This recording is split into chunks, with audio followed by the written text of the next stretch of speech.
Monsieur le délégué régional du comité français pour Yad Vashem, Monsieur le rabbin, Monsieur le président du consistoire, Monsieur le consul, je ne sais pas si mon ordre est très protocolaire, mais dans l'émotion, vous accepterez que je salue dans une même tonalité tout le monde de la même manière. Mesdames et messieurs les présidents et représentants des associations culturelles et patriotiques, mesdames et messieurs les représentants des autorités civiles et religieuses, messieurs, les porte-drapeaux, mesdames, messieurs les proches et représentants de messieurs Nicolini et Pierrot, particulièrement aujourd'hui monsieur Nicolini, dont je ne savais pas qu'il serait présent, et je suis très heureux, monsieur Nicolini. On est des voisins, presque.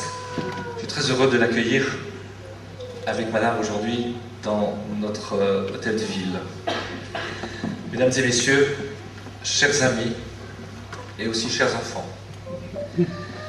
je suis très fier d'accueillir en ce jour, en l'hôtel de ville, cette cérémonie de remise de médailles des Justes entre les nations. La mairie de Sarreguemines vous y accueille et je dois remercier en particulier M. Didier Cerf, délégué régional du comité français pour Yad Vashem, qui m'en a fait la proposition il y a un certain temps déjà, proposition que bien évidemment j'ai immédiatement acceptée. Cette cérémonie ici dans cette maison communale est un symbole fort pour notre collectivité, riche de la diversité des origines de ses habitants. Mais la remise de la médaille des Justes est aussi une cérémonie importante au regard de l'histoire. Elle signifie d'abord que nous n'oublions rien du passé de notre pays, fût-il douloureux. C'est même un devoir très fort que de se souvenir. Car un peuple, et j'ouvre les guillemets, un peuple sans mémoire est un peuple sans avenir. Il peut être amené à reproduire les erreurs du passé. Se rappeler les pires moments de notre histoire, ce devoir de mémoire, nous le faisons notamment chaque année lors des différentes manifestations commémoratives qui se déroulent au fil des mois. Mais si cette cérémonie d'aujourd'hui est particulièrement émouvante, c'est parce qu'elle rappelle qu'à l'heure où notre pays était anesthésié, humilié par une occupation étrangère et ses rafles immondes, il y eut des femmes et des hommes anonymes qui choisirent de n'écouter que leur conscience et leur courage. Entre 1940 et 1944, plus de 75 700 juifs ont été déportés de France, des enfants, des femmes, des hommes envoyés vers la mort. Plusieurs millions de Français gardaient le silence, l'immense majorité. Quelques-uns même collaboraient à cette ignoble entreprise. Mais d'autres ont tendu la main. Malgré les risques et les dangers pour leur vie, ils ont tenté de sortir des Juifs des griffes nazies. Des Juifs, mais d'abord à leurs yeux, des amis, des voisins, des relations de travail. Au plus profond du désespoir, parfois renaît l'espoir. Et je suis très heureux de rendre hommage à ces héros. 16 000 ont été identifiés dans notre pays. Ils auraient contribué à sauver plus de 225 000 vies.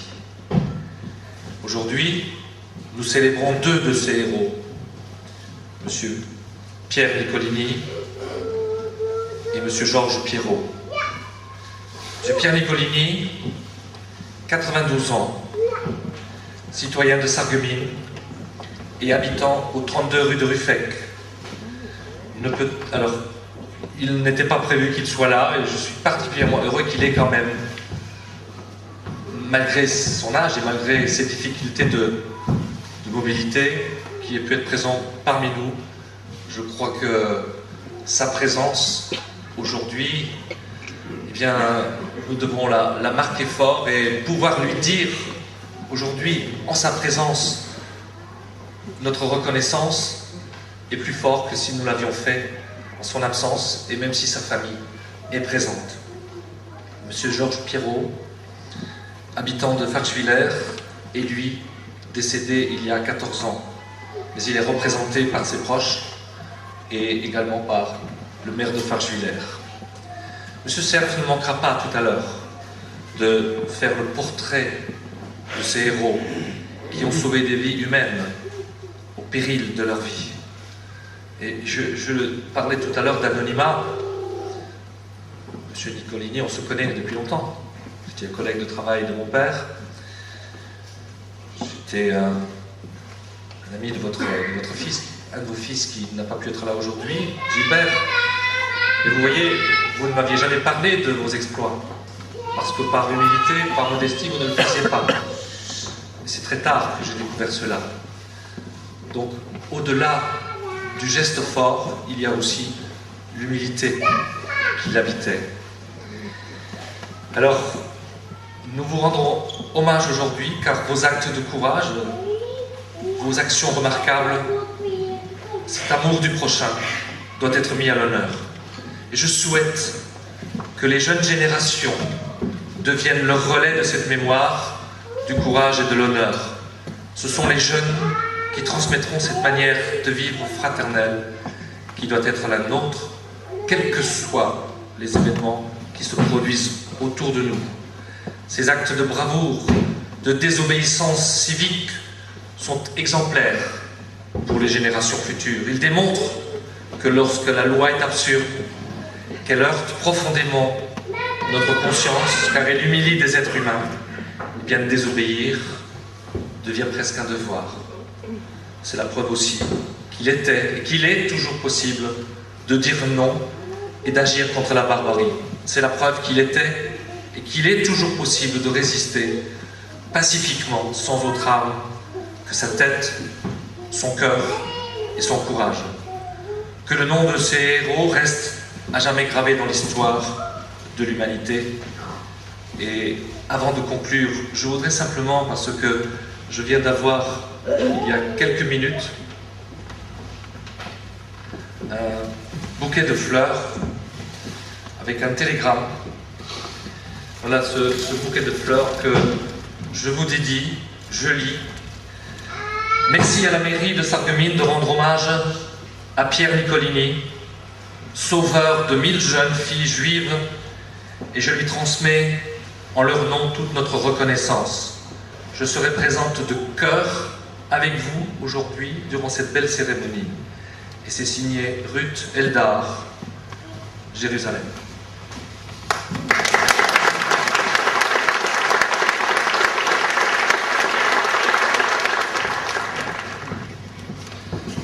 Monsieur le grand rabbin de l'officiant est absent, mais il est représenté par monsieur le rabbin Claude Filin.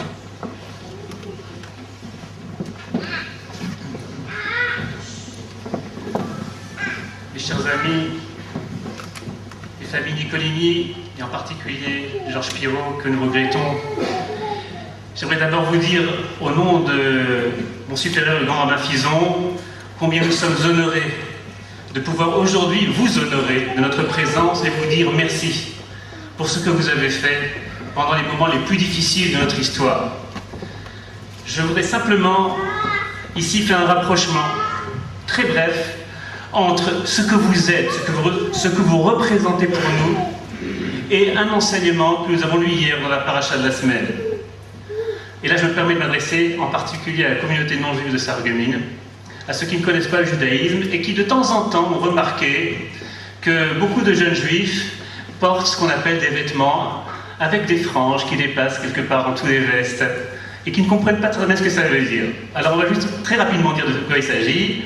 Cette mitzvah s'appelle tzitzit, un mot qu'on traduit par frange. C'est un commandement qu'on lit effectivement pratiquement tous les jours dans la lecture du chemin quotidien. Je m'explique. Un vêtement à 4 coins, nous demande la Torah, doit être pourvu donc de franges à ces 4 coins. Et le but de ce précepte est le suivant. Ur item, uzrartem vasitem. Vous regarderez, vous vous souviendrez et vous ferez l'ensemble des commandements de la Torah. Un nœud à un mouchoir, ou bien plusieurs nœuds, une frange au coin d'un vêtement, ont une même destination. Porter ce vêtement tous les jours nous permet de nous rappeler de l'ensemble des commandements de la Torah en permanence. Eh bien, M. Nicolini, je voudrais vous dire que pour nous, vous êtes aujourd'hui un petit peu ce symbole. Ur item, regardez-le. Uzrartem, souvenez-vous de son action. Vasitem, faites comme lui. Pour le dire à la mémoire aussi de Georges Pirot, pour son épouse, pour sa famille ici présente, combien le courage qui a été celui que vous avez pu réaliser dans des conditions si difficiles de votre détention là-bas, eh bien ce courage restera gravé éternellement en notre mémoire. Et je souhaite que notre jeunesse en tire une leçon et puisse construire la nation que nous attendons de voir perpétuellement se relever de génération en génération, afin qu'effectivement nous puissions dire que ce geste que vous avez accompli a pu générer d'autres exemples. Merci pour ce que vous avez été. Baruchim Tihiu. Madame Josette Michel, sous-préfète de l'arrondissement de Saint-Romy, va intervenir maintenant et elle va clore un petit peu cette partie protocolaire du discours des personnalités et ensuite nous passerons à la cérémonie proprement dite.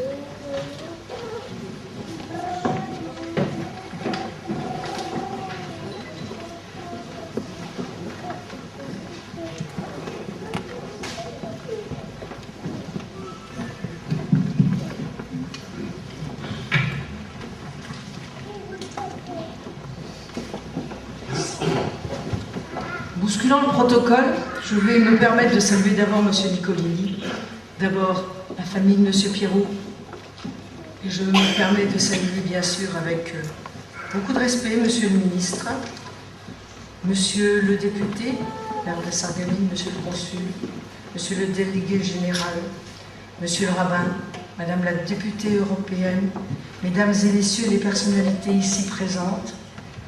Permettez-moi tout d'abord de vous adresser ce salut, tant au nom de Monsieur le Préfet de la région Lorraine, Bernard Niquet, qu'en mon nom personnel. Pour ma part, c'est toujours avec une grande émotion que j'assiste à une cérémonie telle que celle d'aujourd'hui. Étant donné la distance qui nous sépare des événements et l'évolution d'un monde dans lequel rien n'est jamais acquis dans le domaine du respect des droits de l'homme, des moments comme celui que nous vivons sont particulièrement importants pour un temps arrêté, pour prendre le temps d'arrêter le temps et de nous souvenir. Dans ce monde où la guerre, où les peurs n'ont pas encore été éradiquées, le peuple juif et les survivants, mais aussi nous tous et nos enfants qui avons la chance de vivre dans un monde de paix, nous avons besoin de garder un espoir en l'humanité, un point d'ancrage qui nous permette de ne pas désespérer des valeurs humaines et de poursuivre la construction d'un monde meilleur dans le souvenir d'un effondrement moral sans précédent. Beaucoup travaillent à ne pas oublier et à entretenir le devoir de mémoire. Mais trop souvent, on cherche à comprendre, à expliquer le mal, et on arrive à en oublier le bien, le courage, l'esprit de résistance et l'abnégation de ceux qui, comme M. Nicolini ou M. Perrault, ont enrayé la machine infernale conçue par les nazis. Pendant la Shoah, l'immense majorité des Français et des peuples européens a regardé ses voisins se faire arrêter et tuer. Certains ont collaboré avec les bourreaux et d'autres ont tiré profit de l'expropriation des Juifs. Mais une minorité a estimé qu'il était de son devoir d'agir. Et je me dois aujourd'hui de rendre hommage, au nom de l'État français, à ces justes que nous honorons mais aussi à l'action de Yad Vashem, grâce à laquelle le projecteur se tourne régulièrement vers le grand élan de solidarité de ces citoyens qui ont œuvré en faveur de leurs prochains au péril de leur vie. Monsieur Nicolini, Madame Pierrot, excusez-moi, vous-même et vos familles, vous ne vous êtes pas contentés d'aider des Juifs, mais vous étiez prêts à abandonner votre confort, à payer le prix de vos convictions, en allant souvent, pour de grand nombre d'entre vous, partager le sort des victimes. Vous avez senti, dès les premières heures, que s'annonçait un crime sans précédent, qui exigeait une attitude hors du commun, et que, face au mal suprême, la compassion ne suffisait pas, et qu'on ne pouvait plus faire passer sa propre sécurité avant le reste. Car, avec toutes les mesures mises en place par le régime de Vichy, afin de faciliter la politique d'extermination menée par les nazis, les Juifs ne pouvaient s'en sortir sans une aide extérieure. Et dans la plupart des cas, ils doivent leur salut à l'aide, sous formes diverses et variées, que la population française, des hommes et des femmes, ont daigné leur offrir. Et il a fallu du temps pour que peu à peu les langues se délient et que les travaux sur les justes parmi les nations voient le jour. Et c'est normal, il a fallu non seulement que les survivants, qui ont eu pour la plupart leur famille ou une partie de leur famille décimée, acceptent de rouvrir leurs blessures, souvent mal cicatrisées, et de raconter ce qu'ils avaient vécu. Il a fallu aussi que les sauveurs veuillent bien raconter ce qu'ils avaient fait. Et, d'expérience, j'ai pu constater combien leur modestie, alliée au sentiment d'avoir fait simplement leur devoir, en ne restant pas passifs devant la souffrance des Juifs, rendait difficile l'exercice de cet hommage que nous souhaitons et que nous tenons à leur rendre. Si les noms d'Oskar Schindler, de Raoul Wallenberg évoquent des noms de héros que la postérité a rendus célèbres aujourd'hui, il ne faut pas oublier que derrière ces grands hommes se cachent aussi des anonymes tout aussi grands, non pas par leur notoriété, mais par leurs actes, leur courage et leur humilité. Et même s'ils n'ont pas toujours demandé, s'ils ne demandent pas les honneurs pour avoir accompli ce que beaucoup d'entre eux considèrent comme normal, notre devoir est de toujours rappeler que leur courage reste un modèle, afin de permettre aux jeunes de bâtir une société fondée sur les valeurs humaines. Le 27 septembre 1791, l'Assemblée constituante déclara qu'il n'y ait ni juifs ni chrétiens, si c'était à l'heure de la prière. Ce beau principe est encore aujourd'hui mis à mal par des négationnistes d'autant plus dangereux qu'ils revêtent parfois les oripeaux de la séduction et des solutions simplistes. Merci Pierre Nicolini, merci Georges Pierrot, merci à leur famille, merci à Yad Vashem et à ses représentants en Israël et en France pour cette action visant à enrichir toujours et partout le devoir de mémoire et sa pérennité dans l'espoir d'un plus jamais ça. Merci de m'avoir écouté.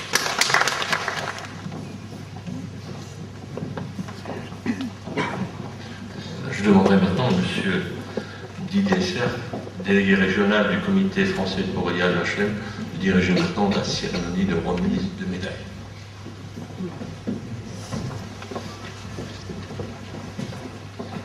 Mesdames, Messieurs, Monsieur le maire, merci de nous accueillir dans votre ville de Sarreguemines. Effectivement, la deuxième partie de cette cérémonie va être la remise de médailles. Avant cela, je vais essayer de vous expliquer un petit peu ce qu'est Yad Vashem, avant que Monsieur le conseiller, mon ami Daniel Sadar, remettra cette médaille proprement dite. Je voudrais saluer auparavant Madame la sous-préfète, Madame la députée européenne, Messieurs les élus. Je voudrais aussi saluer, parce que nous sommes proches de la frontière et que cette délégation de Saarbrück, hautement symbolique, emmenée par monsieur le consul, mon frère en l'occurrence, est assez symbolique pour cette ville frontière. Il est accompagné du président de l'Union des Français de Sarre, du secrétaire général de la communauté juive de Saarbrück et du président du club des affaires Sarre-Lorraine. Yad Vashem, l'Institut Yad Vashem de Jérusalem a été créé en 1953 par la loi du souvenir du martyr et de l'héroïsme.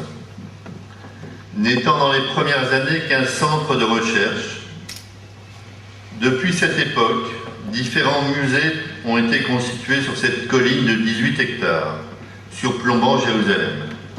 Le dernier en date de ces musées a été reconstruit et inauguré début 2005, avec déjà plus d'1 million de visiteurs. Celui-ci, très interactif, est conçu tel une immense brisure en béton brut qui traverse le site sous près de 200 mètres. C'est la blessure du passé qui s'ouvre vers l'avenir. Le long corridor du musée semble s'enfoncer vers l'enfer de la Shoah, alors que grâce aux immenses baies vitrées, nous apercevons devant nous la lumière resplendissante de Jérusalem, avec ses nouveaux quartiers et la volonté de reconstruction. Comme notre président, M. Nicolas Sarkozy, l'a souligné, j'ai changé lorsque j'ai visité le mémorial de Yad Vashem. Yad Vashem maintient vraiment un lien entre commémoration, documentation et éducation. En effet, il est important de savoir que Yad Vashem est également devenu le centre mondial de l'étude et de l'enseignement de l'Holocauste, abritant également un espace multimédia et une bibliothèque d'archives très fournie. Le ministère de l'Éducation français ayant récemment marqué son intention d'établir une convention avec Yad Vashem afin de permettre une meilleure coopération dans les domaines de l'information, de l'élaboration pédagogique de l'enseignement de la Shoah. Ce lieu rassemble les noms de ceux qui n'ont pas eu d'autres sépultures que les flammes et les fosses d'Auschwitz et d'innombrables autres lieux d'extermination. Rendre en effet son nom à chacun des 6 millions de morts, c'est redonner à chaque enfant, à chaque femme, à chaque homme son caractère unique et son identité. Il y a encore de nombreux noms à inscrire sur nos listes. Nous n'avons malheureusement, sur notre base de données Internet, que la moitié des 6 millions de morts de la Shoah. Par ailleurs, depuis 1963, Yad Vashem exprime également la reconnaissance du peuple juif aux hommes et aux femmes non juifs de toute origine, de toute condition, qui à travers l'Europe, de manière désintéressée et au péril de leur vie, ont sauvé des juifs persécutés. Ce sont les justes. À Paris, le Comité français pour Yad Vashem est une association de bénévoles dont le but est de favoriser l'enseignement et la transmission de l'histoire de la Shoah, ainsi que de recueillir les témoignages pour faire reconnaître et honorer les justes de France.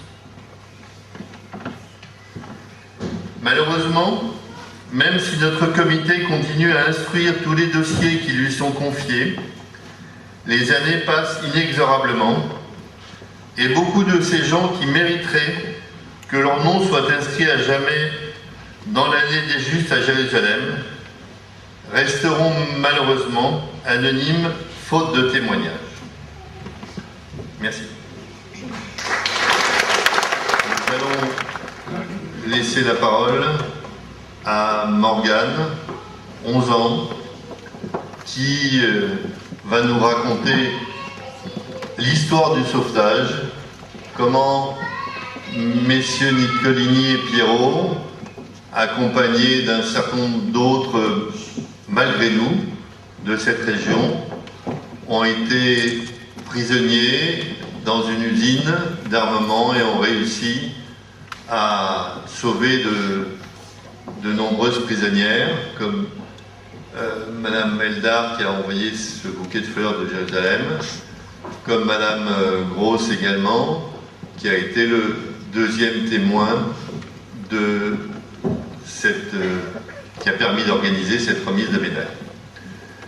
Au moment où un certain nombre de films à la télévision française, comme disait Madame la sous-préfète, on parle de Schindler, on a parlé il n'y a pas longtemps du consul du Portugal, de Sousa Mendes.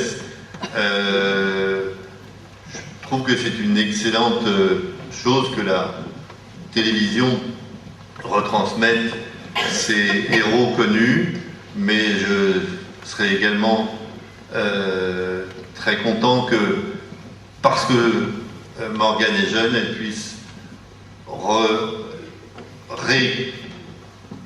redire, raconter l'histoire de ce sauvetage, parce qu'en général, on a 1, 2, 3, toute une famille qui est sauvée, mais là, il y a pas loin de 1000 personnes qui ont été sauvées.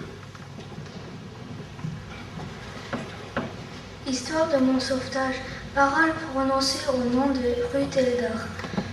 Je suis née à Lodz de 1939 à 1944. J'ai été enfermée dans le ghetto de Lodz, auquel les Allemands ont tout de suite donné le nom allemand de ghetto de Linz-Mannstadt. Dans le ghetto, les maladies et la misère, j'y suis restée 4 ans, mais j'y étais avec mes parents, mon frère et toute la famille.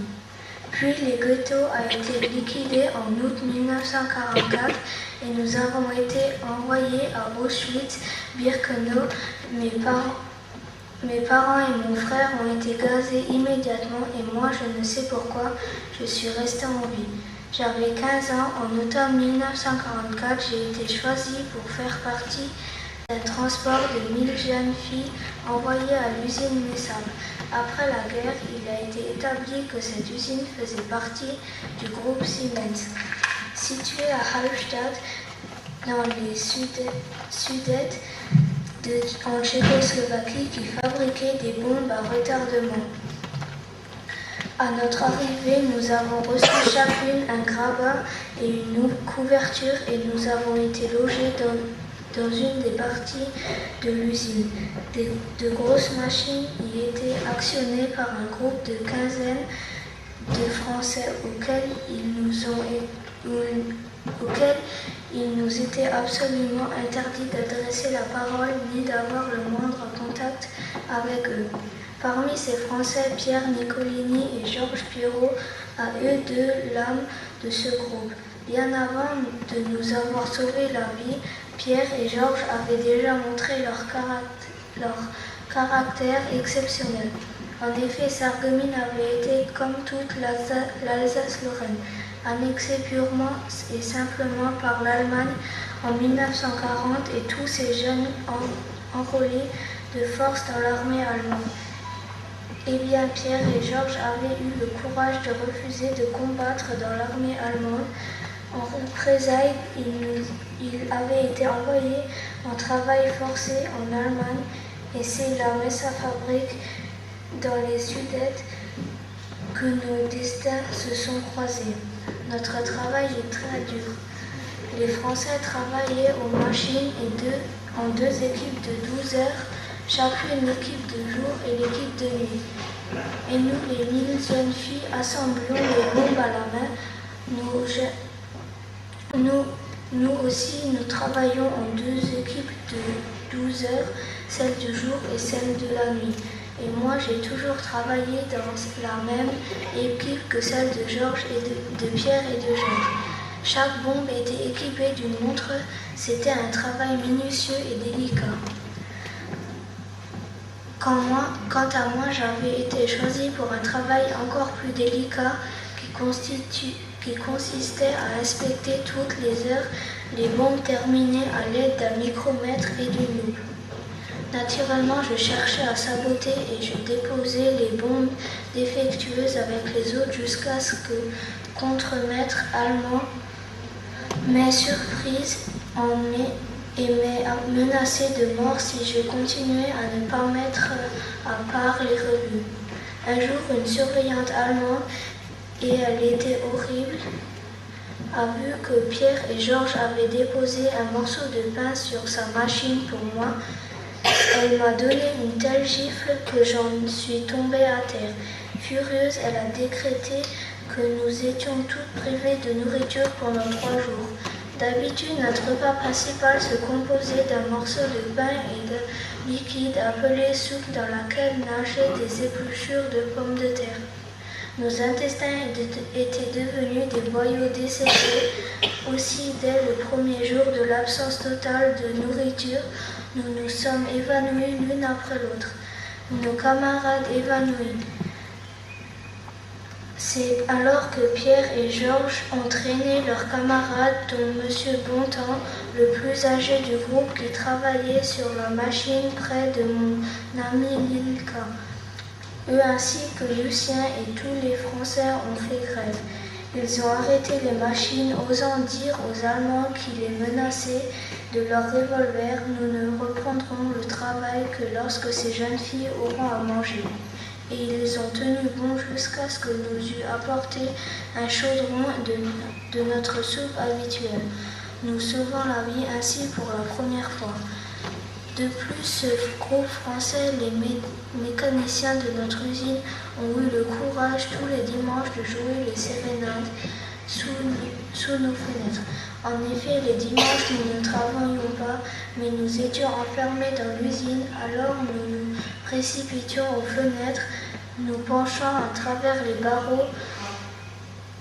Comment des hommes nous regardent, nous qui avions toute la tête rasée, étions vêtus de guenilles horribles, nous étions heureuses d'être considérées comme des êtres humains. Des femmes, alors que pour les Allemands nous n'étions rien, moins que rien.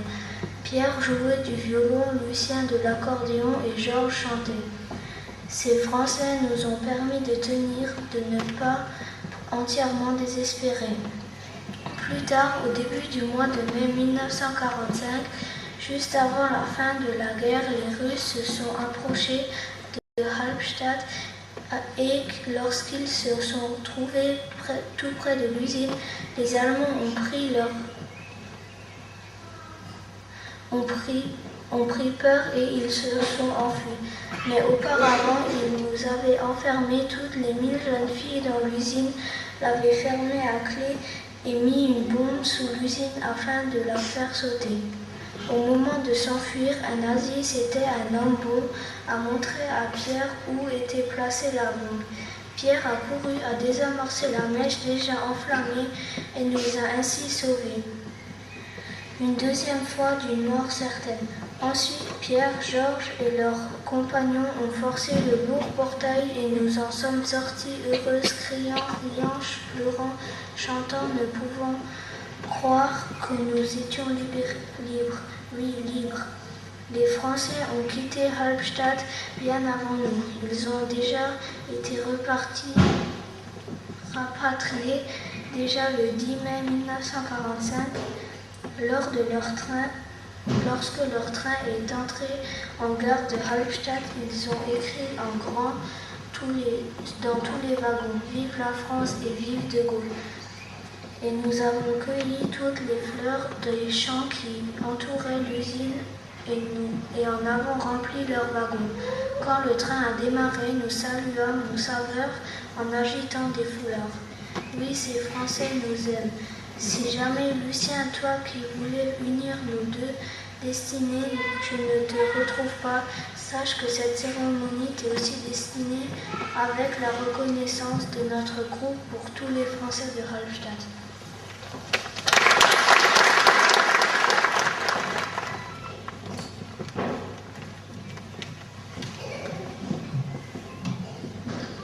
J'invite maintenant, pupitre, M. Daniel Sada, ministre conseiller de l'ambassade d'Israël à Paris. Monsieur le député maire, Madame la députée européenne, si je devais m'adresser à vous en hébreu, la question ne se poserait pas parce que tous les titres en hébreu ont un genre, féminin ou masculin, à l'exception d'un seul, celui de Premier ministre, qui est en hébreu la tête du gouvernement, et le mot tête en hébreu est un mot masculin. Alors, lorsque Madame Golda Meir est devenue Premier ministre, le président de l'Académie de la langue hébraïque lui avait proposé de féminiser le nom, d'inventer un nouveau nom pour le féminiser, et Madame Meir lui avait répondu « Ne vous inquiétez pas, ils sauront très vite que je suis une femme. » Donc Madame la députée, Monsieur le président du consistoire de Moselle, Monsieur le président de la communauté, Monsieur le rabbin, Monsieur le consul, Madame la sous-préfète, Monsieur le délégué régional du comité Yad Vashem, à qui je voudrais m'associer à l'hommage qui vous a été rendu par le maire, parce que c'est grâce à vous, délégués régionaux, que tout ce travail de mémoire peut avoir lieu.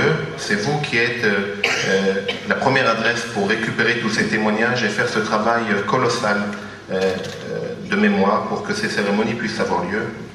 Et je voudrais très sincèrement vous rendre un hommage appuyé aujourd'hui. Mais surtout vous, Monsieur Nicolini et Madame Pierrot. Nous sommes réunis pour une cérémonie qui, à mes yeux, est une cérémonie exceptionnelle. Nous l'avons tous dit. Elle est exceptionnelle parce qu'elle a une triple dimension.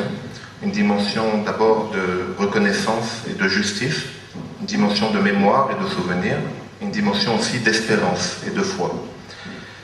Une dimension de reconnaissance pour quelque chose de très particulier, parce que nous sommes là pour vous dire merci, mais nous savons en même temps qu'il n'y a pas de merci suffisant pour ce que vous avez fait. J'ai rencontré Madame Eldar à Jérusalem, qui m'a raconté dans le menu détail, comme si tout s'était passé hier. Notre jeune lectrice a bien raconté ce récit de ce sauvetage. C'est un sauvetage exceptionnel parce que, en ces temps de misère, de tragédie, avoir fait ce que vous avez fait est véritablement exceptionnel.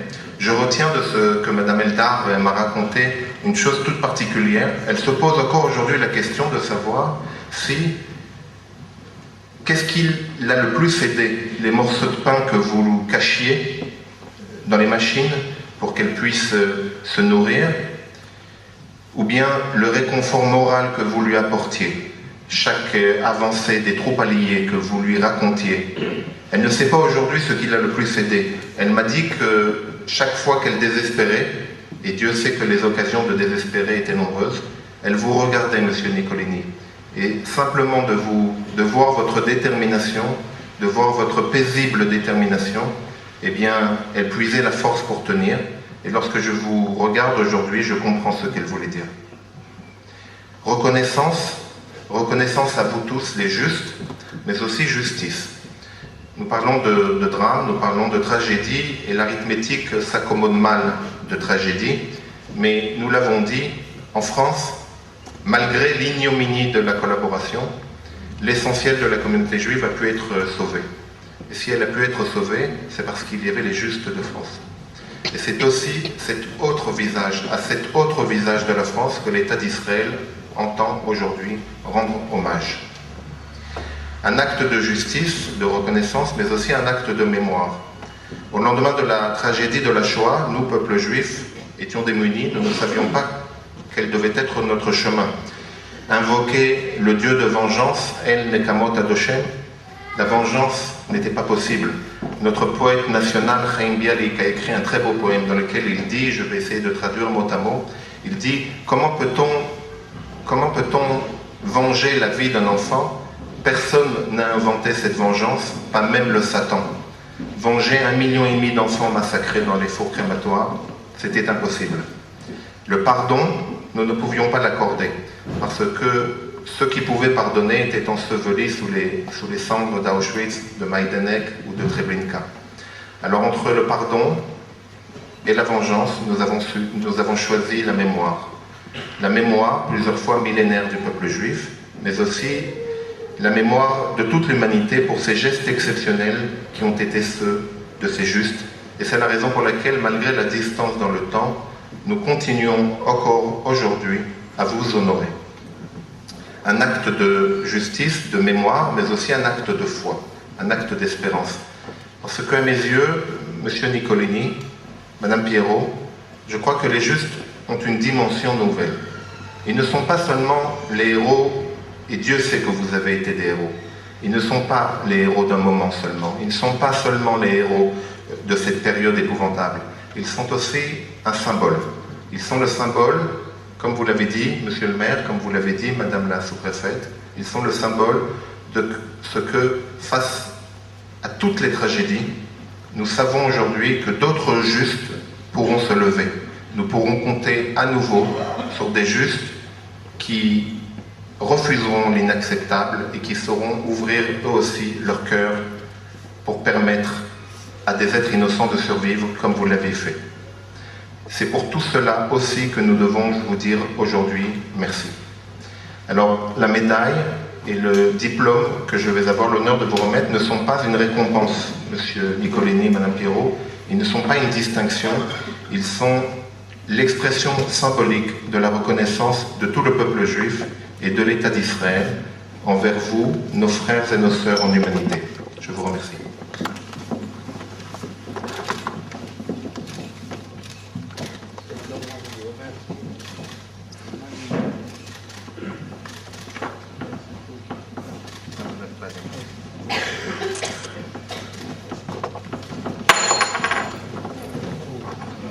Vous la méritez cette médaille, gardez-la bien.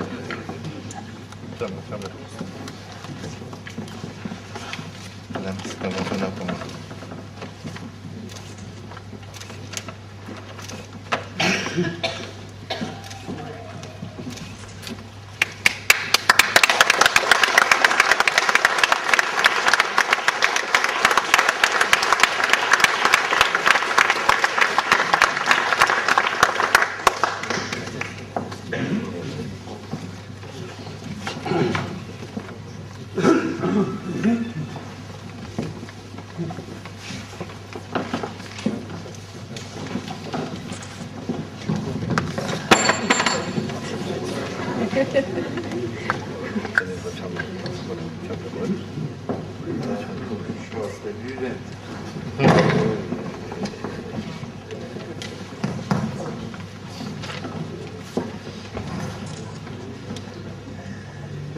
Monsieur Sada, ministre conseiller de l'ambassade d'Israël à Paris, Monsieur Jett, député et maire de Sarreguemines, Monsieur Bloch, président de la communauté juive de Sarreguemines, chers amis,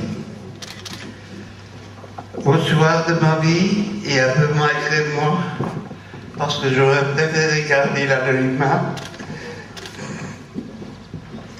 voilà propulsé et placé par vous, chers amis, en pleine lumière, alors que je pense n'avoir accompli que mon devoir d'être humain, envers d'autres êtres humains, des filles juives en perdition. Votre manifestation de reconnaissance et de gratitude me touche au plus profond de mon être, me bouleverse. Depuis Hallstatt et Lucie Messap, 67 ans se sont écoulés. Une plaie béante s'est cicatrisée, mais les souvenirs de la barbarie nazie resteront à jamais gravés dans et nos mémoires. À travers cette remise de médailles, comme la cérémonie des justes au Panthéon de Paris en janvier 2007, Israël montre que son peuple a la mémoire longue et prouve qu'évoquer le passé permet de mieux préparer l'avenir. Cette mémoire doit perdurer de génération en génération pour que triomphe toujours la tolérance et la fraternité. C'est dans cet esprit que mes 14 camarades et moi ne pouvions rester insensibles au traitement infligé au quotidien par les SS à ces juifs, filles juives comme vous, qui dépérissaient à vue d'œil, faute de nourriture et suite aux sévices infligés. Dépérissaient à vue d'œil, faute de nourriture et suite aux sévices infligés par leurs bourreaux. Devant ces atrocités, nous devions réagir. Notre cœur, notre âme, nos fibres humaines nous ont donné le courage nécessaire pour secourir et soutenir ces malheureuses dans l'espoir de les sauver. Mais leur salut, elles le doivent surtout à Dieu. J'ai du mal à revenir sur cette terrible période. Madame Ruth Eldar l'a amplement et brillamment expliqué dans son discours à Paris, lors de la cérémonie de remise de médailles, comment une quinzaine de déportés français ont remonté le moral et sauvé la vie à ces malheureuses femmes juives, malgré la folie meurtrière des nazis, et ceci souvent au péril de leur vie. Le chef de service était un jeune Allemand, sûrement un agent de la Gestapo. Il m'a sorti un jour la phrase suivante: de celle-là, aucune ne verra la fin. Cette phrase est restée gravée dans ma mémoire pour le restant de mes jours. Cette phrase m'a aussi mis la puce à l'oreille, mais on lui a prouvé le contraire. Je voudrais encore une fois vous exprimer à tous toute ma reconnaissance pour cette distinction que vous m'attribuez, de savoir que mon nom sera gravé dans le jardin des justes sur le site de Yad Vashem à Jérusalem est pour moi un immense honneur.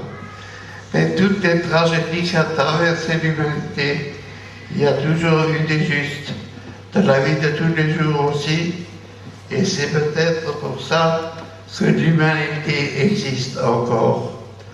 Pour conclure, j'aimerais citer ce verset, référence 56.5 d'Isaïe, au Comité français, que je remercie chaleureusement pour ces démarches, et je leur donnerai dans ma maison et dans mes murs un mémorial et un nom qui ne sera pas effacé. Merci pour moi et pour tous les autres.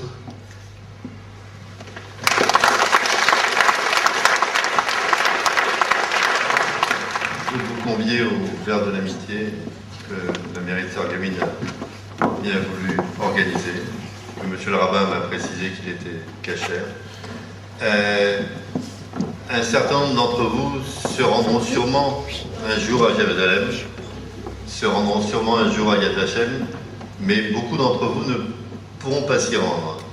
Je voulais quand même préciser que depuis peu de temps, il existe dans le quartier du Marais à Paris, c'est moins loin de Jérusalem, un mémorial de la Shoah, et que sur un des murs de ce mémorial de la Shoah, vous avez le nom de l'ensemble des déportés de France, mais sur un autre des murs, vous avez le nom de l'ensemble des justes de France qui ont été nommés depuis le début. Et ça, c'est depuis 2 ans, je crois que ça existe. Donc je voulais quand même le signaler, s'il y a un certain nombre de vous se rendent à Paris, c'est quand même intéressant de pouvoir le visiter. Merci beaucoup. Je vous invite maintenant au verre de la fraternité.